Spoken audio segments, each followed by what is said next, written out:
अस्सलाम वालेकुम व्यूअर, मैं शेर खान और आप देख रहे हैं शेर खान फूड। आज लेकर आए हैं आलू के सीख कबाब, जो कि बहुत ही मज़े की रेसिपी है। इस रमज़ान इस रेसिपी को बनाएं और समोसे और पकौड़े को भूल जाएं। तो वीडियो को स्टार्ट करते हैं। सबसे पहले हम यहाँ पे बॉयल 3 आलू लेंगे और इसको हम इस तरह से ग्रेट कर लेंगे। जितना बारीक हो सके उतना बारीक इसको हम ग्रेट करेंगे।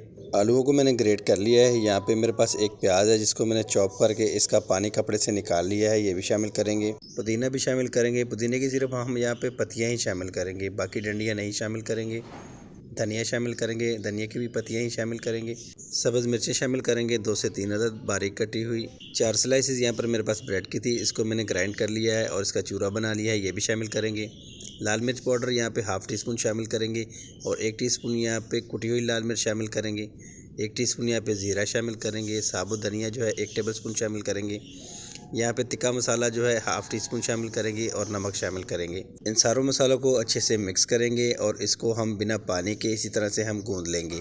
आज इस रेसिपी को बना के आपको बहुत मज़ा आएगा। इतनी ज़बरदस्त रेसिपी है कि आपको बिल्कुल सेम कबाब वाला ही टेस्ट आने वाला है। आलूओं के सीख कबाब के साथ साथ हम आपको यहाँ पे हरी चटनी का बनाने का भी तरीका बताएंगे। यहाँ पे मैंने आलूओं को गूंद लिया है और हाथों को थोड़ा सा मैंने घी लगा लिया है और इस तरह से जितना आप टिक्की बनाते हैं उसके हिसाब से आप इतना सा मैदा पकड़ें और हाथों में इस तरह से हल्का सा प्रेस करके इस तरह से सीख अगर आपके पास है तो ठीक है, नहीं तो आप पेंसिल का इस्तेमाल भी कर सकते हैं। जो बच्चों वाली पेंसिल होती है, कच्ची पेंसिल, उसको आप वॉश कर लें अच्छे से और उसके साथ आप इस तरह से सीख बना सकते हैं। तो इस तरह से उंगलियों से हम कबाब वाले इंप्रेशन दे देंगे इसमें थोड़े से। ये देखिए माशाल्लाह से बन गए। आप छोटे बड़े अपनी मर्ज़ी से जितने साइज़ में बनाना चाहते हैं आप बना लें। तो यहाँ पे इसको हम इस तरह से आराम से निकाल लेंगे और किसी प्लेट में रखेंगे और सारे के सारे कबाबों को हमने इस तरह से तैयार कर लेना है। अब बनाते हैं इसके लिए हरी चटनी। तो यहाँ पे मैं इसके लिए धनिया लूँगा थोड़ा सा और थोड़े से पुदीने की पत्तियाँ लूँगा। 3 से 4 अदद जो है यहाँ पे सब्ज़ मिर्चें जो तीखी वाली हैं वो हम लेंगे। यहाँ पे 3 से 4 टेबलस्पून यहाँ पे दही के शामिल करेंगे और आखिर में थोड़ा सा हम यहाँ पे नमक शामिल करेंगे और इसको ग्राइंड कर लेंगे। इस हरी चटनी को आप पकौड़े, समोसे या किसी भी कबाब के साथ आराम से खा सकते हैं। बहुत ही मज़े की ये चटनी बनती है। ये देखें माशाल्लाह से तैयार हो गई। अब इसको रखेंगे हम साइड पे और जो कबाब हमने बनाए हैं उसको हम फ्राई करेंगे। तो यहाँ पे मैंने पैन में घी या ऑयल, आप जो भी यूज़ करते हैं वो इसमें डालें।